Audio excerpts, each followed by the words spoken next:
Osama bin Laden, the man who ordered the attack on America.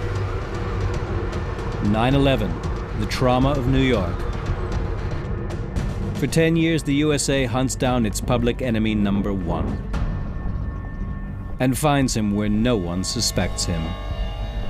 He is killed in Abbottabad, Pakistan on May 2, 2011. Private papers fall into the Americans' hands during the operation. Some of them are published later online. They offer a glimpse into Osama bin Laden's life in his hideout. How he felt and what he thought. How he loved and hated. Osama bin Laden, up close and personal.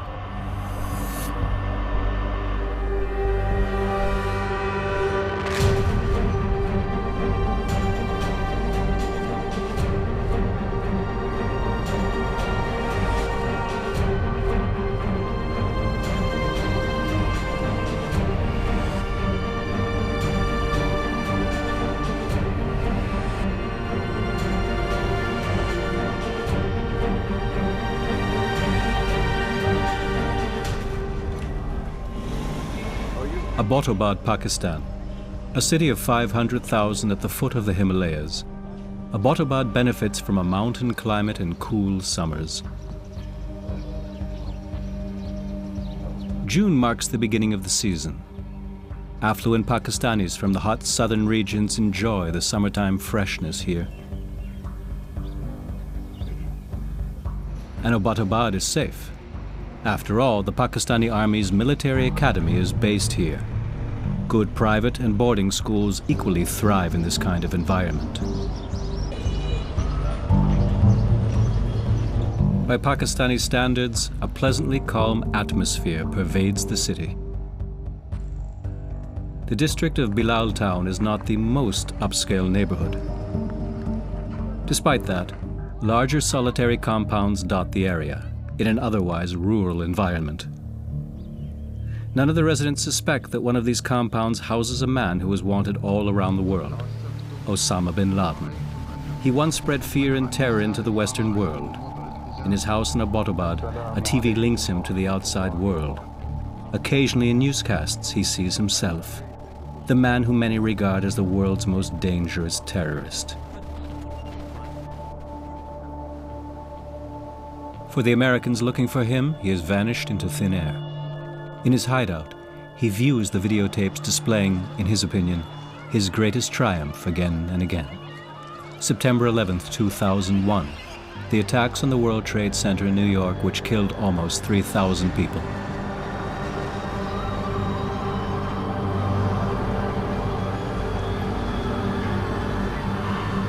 Roughly 10 years later, bin Laden wants to publicly savor his terrible triumph one more time. In his compound, he writes to a confidant. We are awaiting the 10th anniversary of the blessed attack on New York and Washington. You are well aware of the importance of taking advantage of the anniversary in the media. We have a lot to show. If Al Jazeera shows responsiveness, we should tell them that we are willing to cooperate. Tell them that we suggest that they make a documentary on this anniversary, and we will provide them with printed, audio, and video material.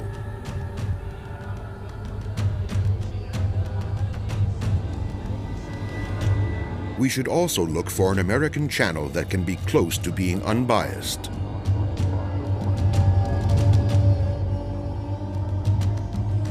Original quotes from bin Laden himself, according to the US government. It has posted 103 documents on a website, materials seized in Abbottabad in 2011, mostly on hard drives.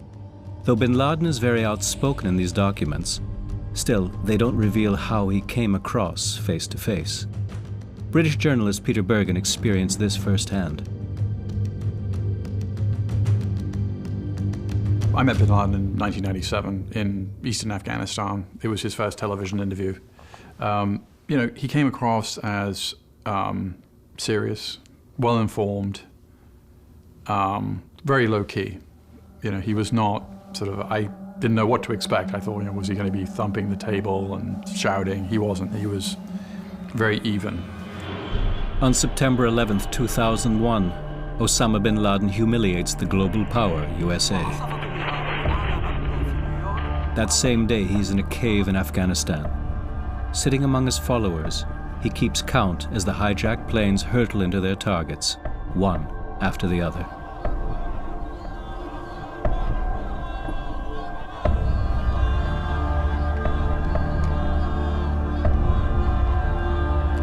This is the day when he becomes the most well-known terrorist in the world and the most wanted. It wasn't something handed down to him. Osama bin Laden was born in 1957 in Saudi Arabia, a country marked by old traditions and rapid change. Oil makes the desert nation rich, but big money brings the modern era with it. Consumption and decadence start to compete with the Bedouins' simple life. Osama bin Laden is not among the losers in this change. He is one of 54 children sired by Mohammed bin Laden, a developer who became extremely wealthy as a result of Saudi Arabia's construction boom. A widely branched family, the bin Ladens gain ever greater prestige and influence. It was really quite an organized clan, and under Islamic inheritance law, Osama would have known as a recognized son of Mohammed bin Laden that he would have a significant fortune after his father died. Like many Saudis of his generation, young Osama loves some of the novelties. Cars are his passion.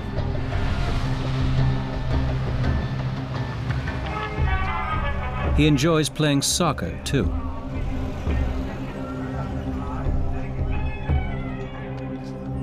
In Jeddah, he attends one of the most modern elite schools in the country. Osama's gym teacher at the Al-Taga Model School comes from Syria, where he was a member of the Islamist Muslim Brotherhood. Now he lives in exile in Saudi Arabia. The teacher deliberately tries to influence young bin Laden's political views. So Osama had this very distinctive experience in an elite educational setting, influenced by European curricula, but also educated by Syrian Muslim Brotherhood activists who saw Islam as a source of political change, not just personal faith and practice. Osama bin Laden studies economics and business administration at King Abdulaziz University in Jeddah. But he is drawn to lectures held by Islamic scholars. One of them, Abdullah Yusuf Azam, spurs the faithful on to wage jihad, holy war. Muslim soil must be defended against the hegemony of the infidels. The armed struggle to accomplish this ought to be fought throughout the Islamic world. Afghanistan. Here jihadists literally go into combat against hostile invaders. Soldiers from the socialist Soviet Union have occupied the country. Firm conviction causes many young Saudis to be drawn into this holy war. Yet a thirst for adventure is there too. As of 1984, Osama bin Laden is one of them. His presence turns him into a celebrity back home. 1990, deployment of US troops in Saudi Arabia. Their mission? To liberate neighboring Kuwait, which has been occupied by the Iraqi dictator Saddam Hussein. Bin Laden feels that the presence of US troops in his homeland is an affront to the Muslim world. The holiest sites in Islam, Mecca and Medina, lie in Saudi Arabia. The Russians' withdrawal marks the end of bin Laden's adventure in Afghanistan. The militant fundamentalist looks for a new sphere of activity. Hat damals auch dem Verteidigungsminister Sultan angeboten. At the time, he even made an offer to Defense Minister Sultan to form an army of volunteers to set against the Iraqis. When the minister and the king rebuffed this notion, Osama bin Laden opted for opposition instead. Da begab sich Osama bin Laden in die Opposition und ab dem Moment scheint über Wege nachgedacht. Starting then, he appears to have thought about ways to take action against Saudi Arabia and its foreign backers, even by force, primarily against the United States. An erster Stelle die Vereinigten Staaten. This hatred towards America culminates in the attacks on September 11th, 2001. The Americans strike back. The hunt for bin Laden is on.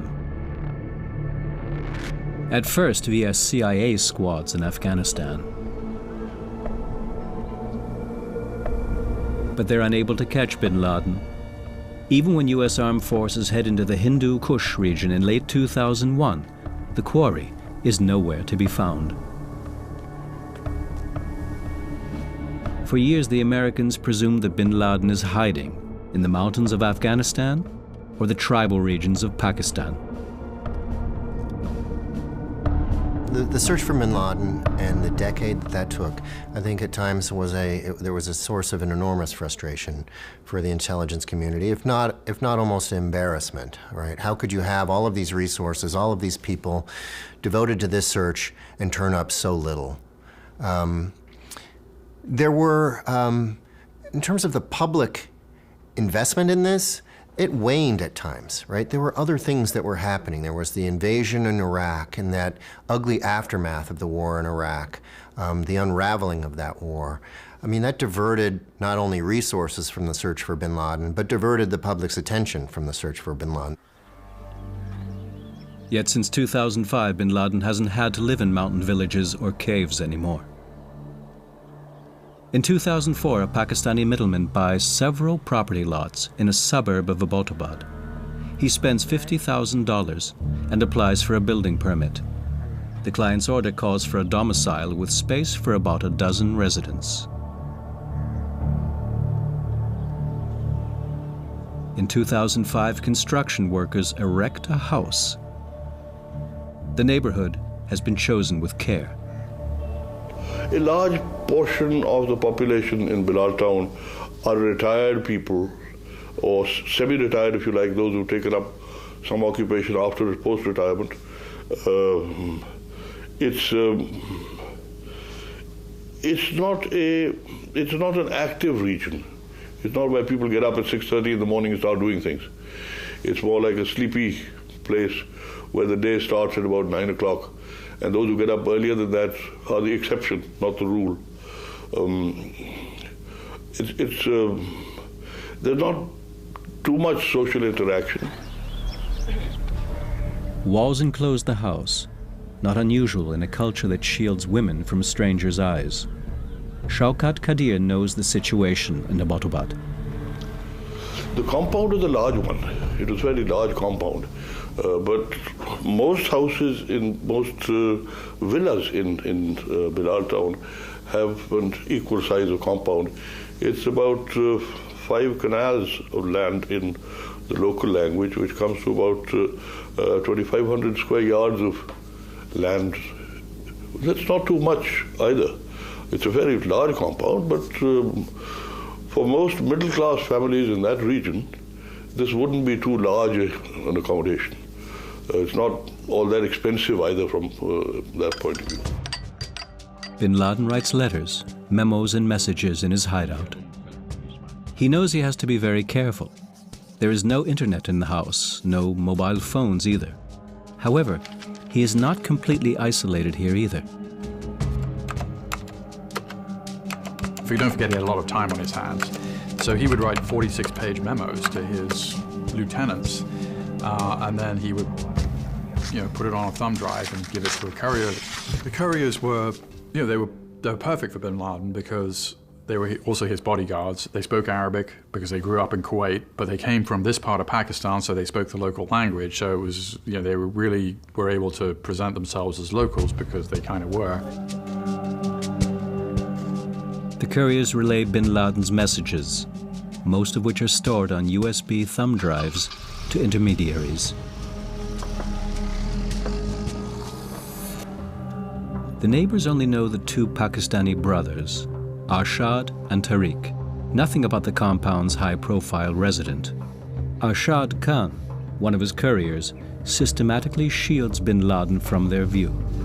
One of the things that he shared with his neighbors was that he had an elder uncle staying with him, with his wife and children, and he was not well. So that was the excuse, the other excuse not mixing with people. You know, they were being very, very careful about security. So if a kid would knock a soccer ball or cricket ball over the wall, the bodyguards inside the compound wouldn't return the ball, wouldn't let the kid in. The bodyguard would come out and give somebody 50 rupees to just go away and, you know, forget about it. They were not letting anybody into the compound. Bin Laden doesn't live all by himself in the compound. He has gathered part of his family here. He always advocated that it's good custom for Muslims to have 4 wives, which corresponds to common practice, at least among conservative Muslims in Saudi Arabia. Marrying 2, 3, or 4 women is nothing special if the financial means are there. 2, 3 oder 4 Frauen zu heiraten.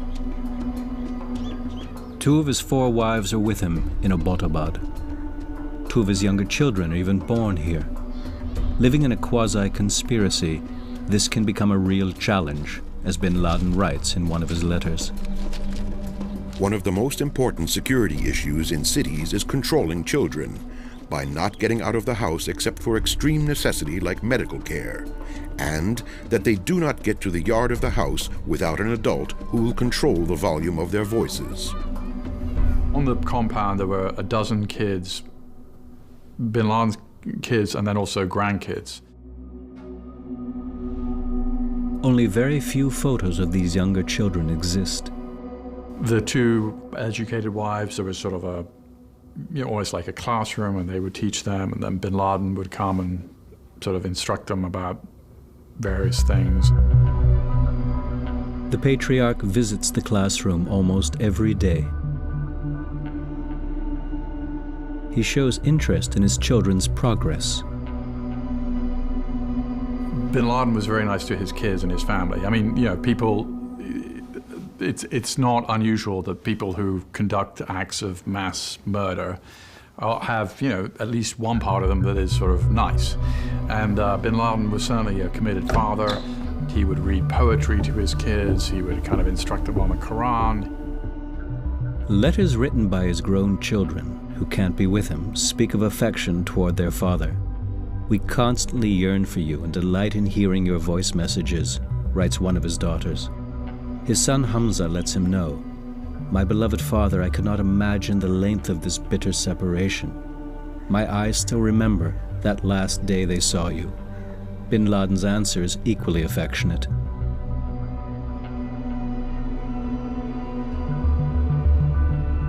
By God, I miss you so much. The only thing we're lacking is getting together with you. And yet, in comparison, the terrorist leader knows how good he is faring in his hideout. It must have been a bit boring sometimes because he couldn't leave. But, you know, he was the world's most wanted man, and he's living, he wasn't on the run. You know, he was living in this house for 5.5 years. He had his family. Now, most people, when they're on the run, don't take, you know, 2 or 3 wives and a dozen kids and grandkids with them, right? It's quite unusual. Well, he had them all with him. The search for Bin Laden poses a challenge for U.S. investigators at CIA headquarters in Langley, Virginia.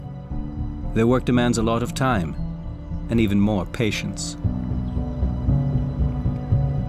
Well, they always had a dedicated unit of analysts who became essentially target analysts. So their responsibility was to collect and synthesize and analyze all of the information about where he might be, and to then send out messages to CIA stations around the world asking them to follow up on one clue or another clue. It was obvious from 2002 forward that there was some kind of courier network serving bin Laden, because his tapes came to Al Jazeera and to other outlets by some means. There had to be some handing.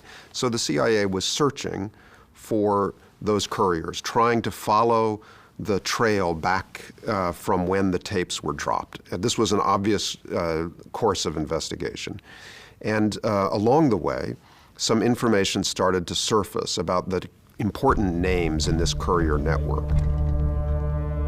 As of 2010, the Americans keep a man under surveillance who once had connections to Al-Qaeda. and apparently provides courier services in Pakistan. They don't know who he works for yet. Al-Qaeda's third in command, Atiyatullah, warns Osama. I previously wrote to you my opinion that we should reduce our correspondence. But bin Laden doesn't want to reduce contact any further. He writes, The facts prove that the American technology and advanced systems cannot capture a mujahid if he does not make a security violation that will lead them to him. Imagine trying to control a global organization without using the phone or email. I mean, that's how bin Laden was. But he had some control because he was able to get these messages out on thumb drives through couriers to people. But it was, he had no idea if the message got through. It might take months for a reply to come. I mean, it was like running an organization in like the early 19th century where you would, send somebody physically with a message. It is not without consequences. There are sub-commanders who question bin Laden's authority. One of them writes, "No doubt that one's distance, due to security situation and other reasons, from reality can weaken his precise vision. Being chased, besieged, and distant is not the best environment for thinking and for forming the right opinion and decision."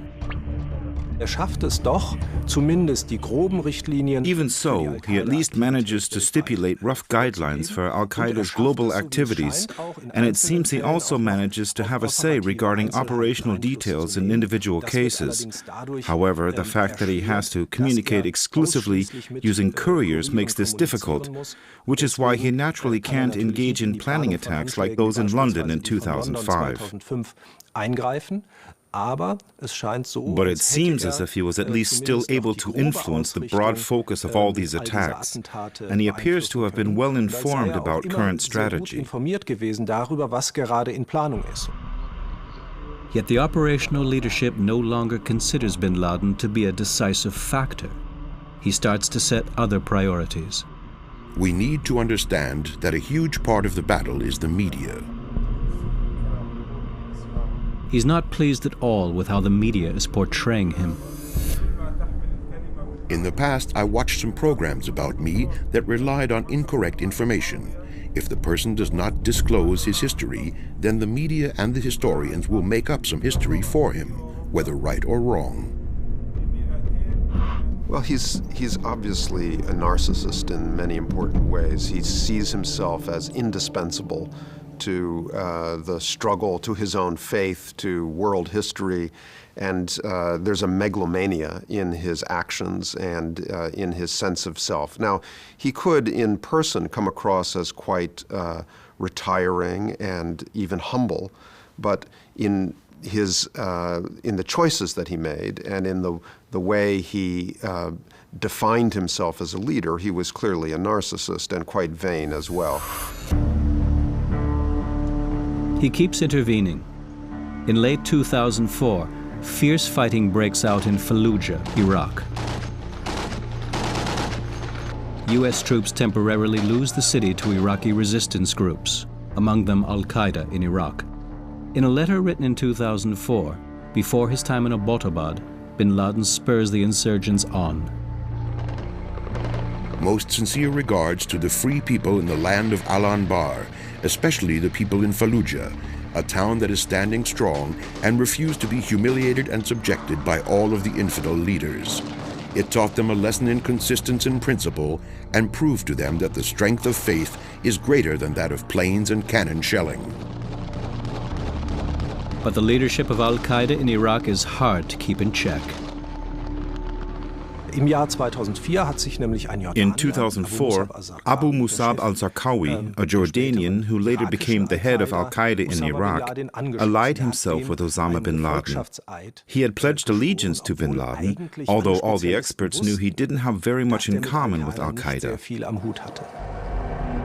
A native of Jordan, al-Zarqawi is viewed as extremely vicious and unpredictable.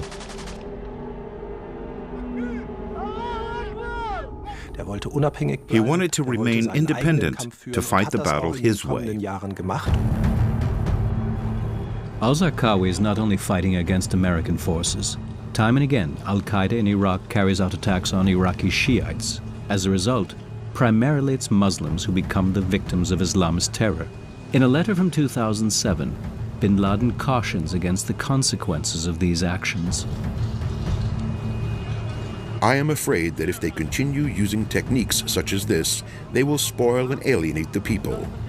Our brothers are making things worse by opening themselves up to evil and hostility. There was tension there at the outset, in an effort by bin Laden and those closest to him to try to exert some influence, to sort of check this group in Iraq, to yank its leash from time to time. And ultimately, they couldn't hold on to that leash. That leash was broken a couple of years ago, and the Islamic State has emerged as an organization with more resources and seen now as a greater menace. America remains the main adversary for bin Laden, no matter where or when. In Afghanistan, too. In a letter to a like-minded comrade, he depicts what he considers the best method. Al-Qaeda concentrates on its external big enemy. The enemies of the Ummah are a malicious tree with a huge trunk that has many different sizes of branches, including the countries of NATO. We want to cut this tree at the root. Our strength is limited, so our best way to cut the tree is to concentrate on sawing the trunk of the tree. For example, if we were on the road between Kandahar and Helmand and army vehicles of Afghanis, NATO and Americans drove by, we should choose to ambush the American army vehicles, even though the American army vehicles have the least amount of soldiers. We will continue to pressure the Americans until there is a balance of terror.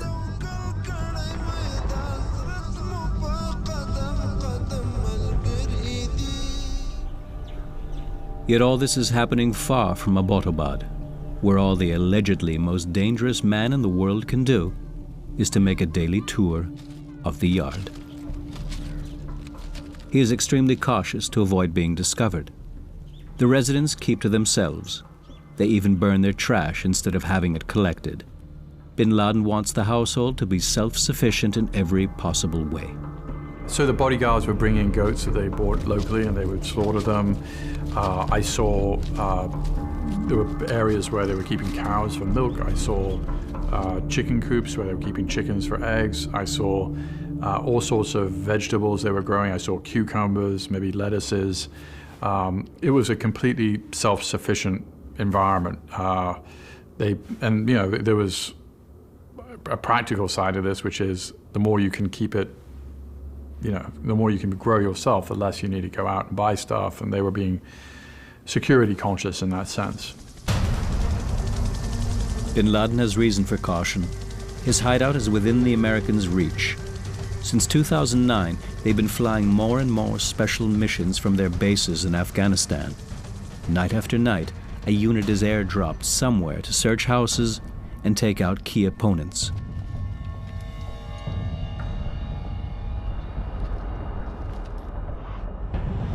The Americans deploy another weapon to serve this purpose too: drones, unmanned, remote-controlled aircraft. Bin Laden is aware of the threat. He writes, The spying war and spying aircraft benefited the enemy greatly and led to the killing of many jihadi cadres, leaders, and others. This is something that is concerning us and exhausting us. For the CIA, this was a capability that those involved in the counterterrorism mission, they just saw its potential sooner than their counterparts in the military, who regarded this as this odd aircraft. What possible use could this be? They didn't see what it could do as quickly or readily as the CIA did. And so the CIA basically adopted this platform, adopted this aircraft and developed it. And has enhanced it in ways that are quite remarkable, right? I mean, there is almost a choreography now to the way that they conduct surveillance and even strikes with drone aircraft. In 2009, a drone strike in the Pakistani-Afghani border region kills bin Laden's 30-year-old son, Saad. He belonged to the top echelon in Al-Qaeda and had been tipped as his father's successor.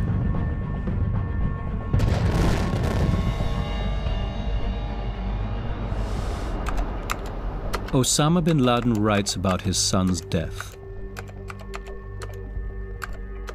May he accept him among the martyrs and elevate his stature, and may he have him in the company of the prophets, the lovers of truth, the martyrs and the righteous people. We also pray that God reward us for this loss and grant us a successor.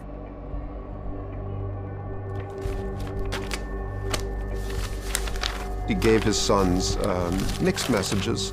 At times, he urged them to follow him into the fight. At one point, according to a memoir published by one of his sons, he even urged his sons to become suicide bombers, which is a little bit hard for us to fathom. But there's also writing that he did at times under pressure. For example, his last will and testament at Tora Bora, where he tells his sons, get out of the family business. I've caused enough suffering in your lives.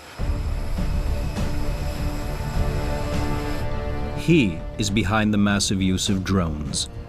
US President Barack Obama. And he is the Americans' key military commander, General Petraeus. Both of them become targets of Osama bin Laden's fantasies of revenge and omnipotence. I asked to prepare two groups with the mission of anticipating and spotting the visits of Obama or Petraeus to Afghanistan or Pakistan to target the aircraft of either one of them. Obama is the head of infidelity. As for Petraeus, he is the man of the hour in this last year of the war, and killing him would alter the war's path. Those are the sorts of things you can't rule out, but seemed increasingly unlikely, seemed increasingly almost as if he, evidence that bin Laden had lost some grip on the reality of the organization he was running and its capabilities. So it was sort of a pie-in-the-sky idea. Yet bin Laden views himself as a realist. He thinks he knows his enemy and writes, One of the most important matters when there is a conflict between two sides, each side needs to be informed about its enemy's culture, history, his way of thinking. He was our enemy before Islam, and he increased his animosity after Islam. It is the Western civilization that occupied our land for 1,000 years. The Greeks 400 years, the Romans 600 years. Yes, I think it was a narrative of a sort of preordained history rooted in certain interpretations of Islamic texts and Islamic forecasts that he had grown up with, but really distorted by the kind of campfire conversations among all of these exiled radicals in these conflict environments. And they kind of created their own mythology to explain what they were doing, why they mattered, and how it would all lead to an important and successful transformational outcome. He didn't understand the United States at all. I mean, and we know now that he visited the United States once when he was a relatively young man. He didn't have much first-hand knowledge of the United States. Some of the people in his family, he had a big family, some of them studied in the United States, understood it pretty well. But he himself, I think, had a very surface understanding. And, the bin Laden bookshelf that he had at his house, I mean, it's full of works by Noam Chomsky and sort of critics of American foreign policy. That's all fine, but it's only one part of the picture. So he didn't, I think his view of the United States was kind of incomplete. And also he was reading, as some people do, stuff that really simply reinforced his own views. The picture bin Laden has of Germany is homespun too. He believes he knows the easiest way to hurt it. Boycotting German automobiles means harm to the automotive sector first, and with it other companies will be hurt also, such as BASF, the largest chemical company in the world, and also the steel industry. Both are important sectors in Germany. Boycotting the German automotive industry will lead to the loss of jobs. Advice: avoid talking about the Jews and Palestine when talking to Germans. This subject is very sensitive in Germany and will bring negative results to our goal. However, in bin Laden's eyes, the main adversary is the USA. America has to stop its evil, such as the support for the Jews, and leave the Muslims alone so the Muslims can establish an Islamic state where Islam will prevail. We want to fight the United States, the leader of the infidels. It is a known fact that the American people, who are represented by the Congress and the White House, are the holders of the supreme power in the U.S., and they are the ultimate decision makers. Thus, we have to focus on killing and fighting the American people.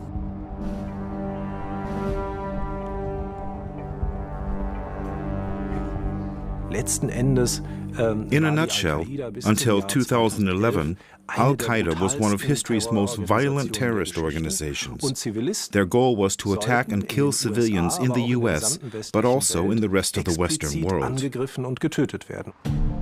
Bin Laden makes some calculations. The population of the U.S. is 300 million. 1,000 soldiers were killed in Afghanistan and 4,000 in Iraq. This means that only a small number of them were impacted, which is not enough to make the American people revolt and force the politicians to stop the war. As long as we want to achieve our main objective, we have to conduct our operations inside the U.S. One large operation inside the U.S. will affect the security and nerves of 300 million Americans. Thus, our main war should be directed to put pressure on the American people inside the U.S. New forms of terror aren't the only thing bin Laden thinks about in his hideout.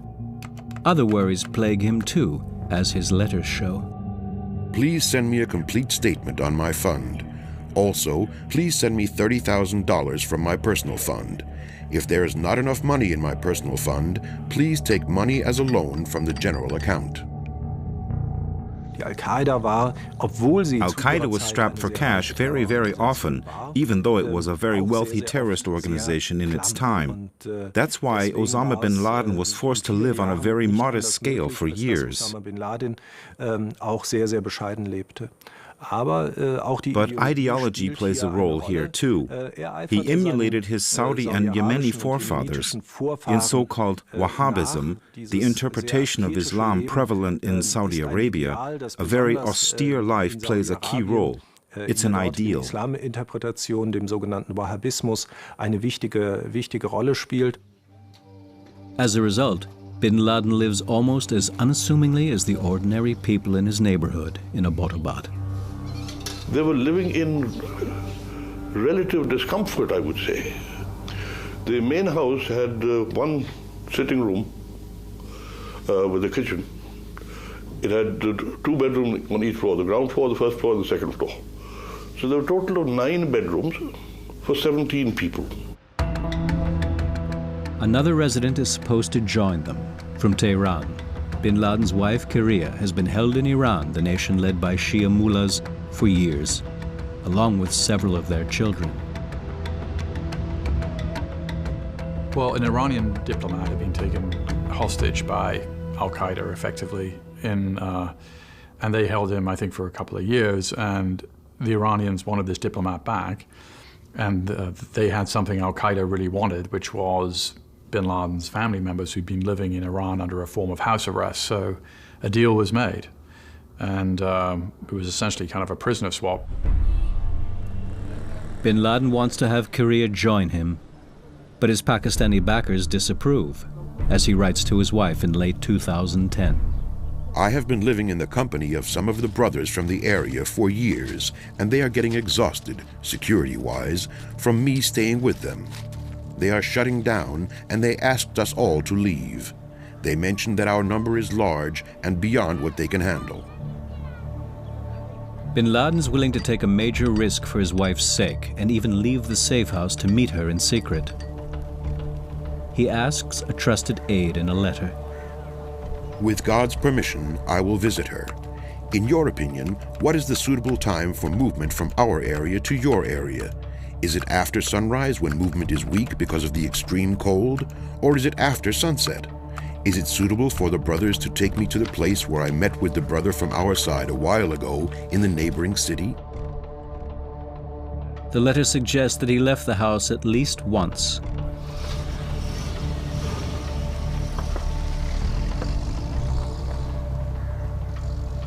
dass es auch unbestätigte Informationen in den It's pretty amazing that unconfirmed information in his papers reveals that he left the compound. Das ist schon recht. It's hard to picture a major figure as striking as Osama bin Laden being able to move around unnoticed in Pakistan. Osama bin Laden sich unbemerkt in Pakistan bewegen konnte. Allerdings ist es dann eben Then again, it is a chaotic country with only one effective entity, the army. Und das ist die Armee. Und da scheint es Whether in a van or otherwise, it seems that Osama bin Laden and parts of his family were successfully brought across Pakistani territory into the tribal regions and back again. In early 2011, his wife Korea actually joins him in his hideout. He had advised her beforehand. Our security situation does not allow us to go to doctors, so please take care of all your medical needs and keep the prescriptions from every doctor you go to so we can get you the medication when you come to us, God willing, whenever you need it. He had 3 wives who varied in age from 63 to 29. And Mal was the youngest one. She's the Yemeni, and she was his most recent bride, and he was living in the bedroom with her. And then he had these 2 other wives who were also living in the house, and he had good relations with them. By that time, CIA search units are already keeping the compound in Abbottabad under airborne surveillance. From the ground as well. They even count the pieces of laundry on the clothesline to figure out the number of inhabitants. Yet, they never catch sight of bin Laden himself.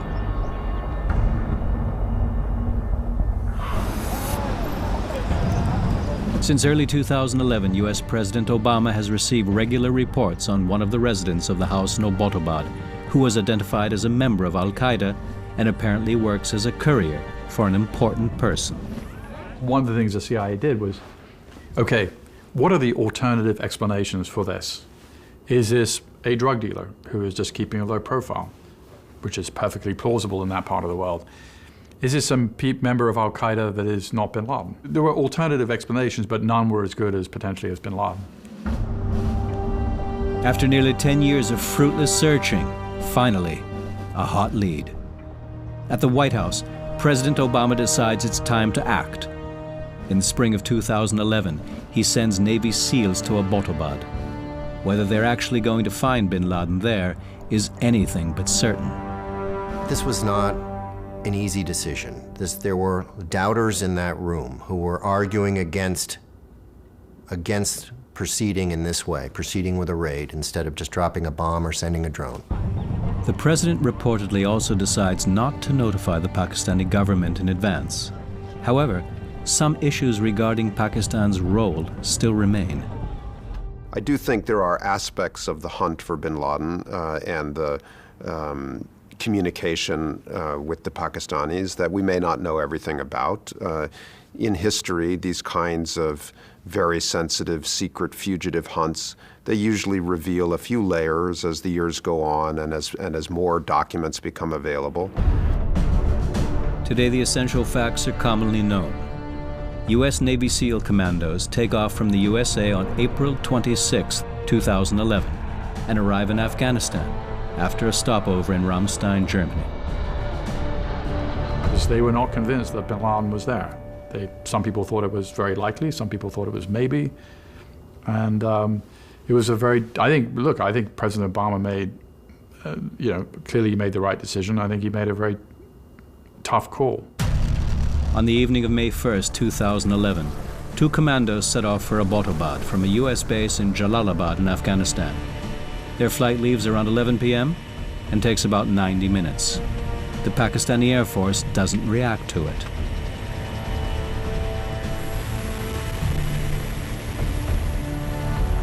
There was no aerial threat from Afghanistan, from our western borders. There was no threat by air, or incursion by air, from Afghanistan. The aerial threat was all from India. So all our radars and anti-aircraft devices were placed on that border, not on this border. What is more, the Americans knew which areas were totally undefended, where there were no people, and they could fly through those valleys, low-fly through those valleys, and they could gain entrance, which is what they did. That night, Osama bin Laden goes to bed as usual, on the 3rd floor of the house, in the bedroom he shares with his wife, Amal.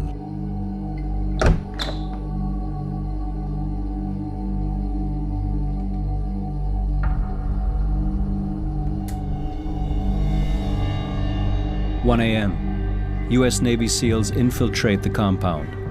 One of the commando units kills bin Laden's 2 couriers and one of his adult sons during a firefight. Another unit heads off in search of the target.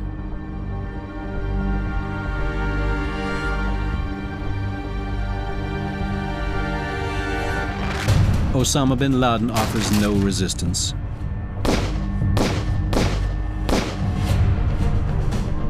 A few hours later, a VTOL jet lands on the U.S. aircraft carrier Carl Vinson, stationed in the Indian Ocean. Bin Laden's body is on board. The Americans have left his wives and children behind in Abbottabad, handcuffed. On the aircraft carrier, bin Laden's body is prepared for burial according to Islamic ritual.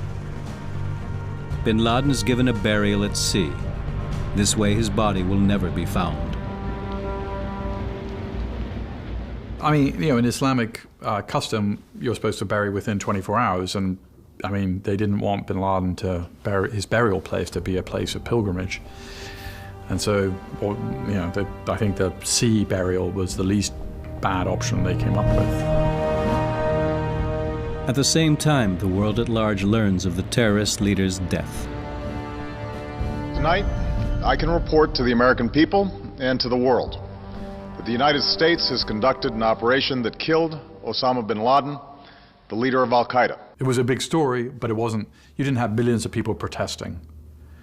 And you didn't, I think the reason for that is bin Laden did not die on the battlefields of Tora Bora in Afghanistan fighting the Americans. He died in a suburban compound, surrounded by his wives and kids. He put up no resistance. It was not a heroic end. He didn't go out with a bang. He went out with a whimper. The focus of global attention shifts overnight to the city of Abbottabad and the mysterious house in Bilal town.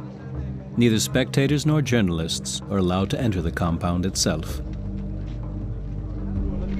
though there are some exceptions. I was amazed, I must admit, very surprised at the lack of security that there was, because one would, in this high technology era, one would have visualized some high technological equipment for security of the house.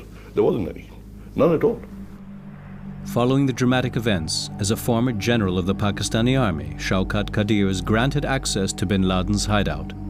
One aspect draws his attention. Somebody running away or hiding from the law, what one begins to think of is that the first thing he must ensure is escape routes.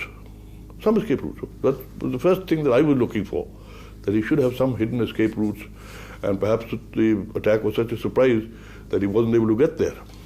But there were none. There were none. No CCTVs installed outside which you could look at from the inside and say, okay, somebody's coming. Nothing like that at all. Very surprising. Pakistani authorities do not want bin Laden's house in Abbottabad to become a place of pilgrimage, so they have it demolished in 2012. Yet the memory of bin Laden is by no means erased by demolition. Bin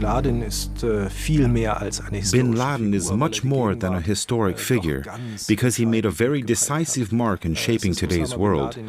Using admittedly highly effective terrorist attacks that continue to define global politics to this day, he managed to induce a superpower to counter-react into overreacting.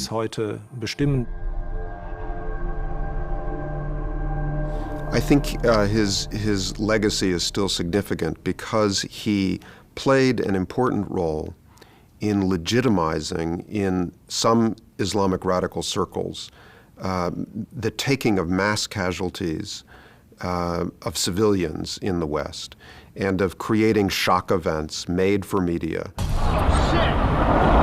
Oh, man!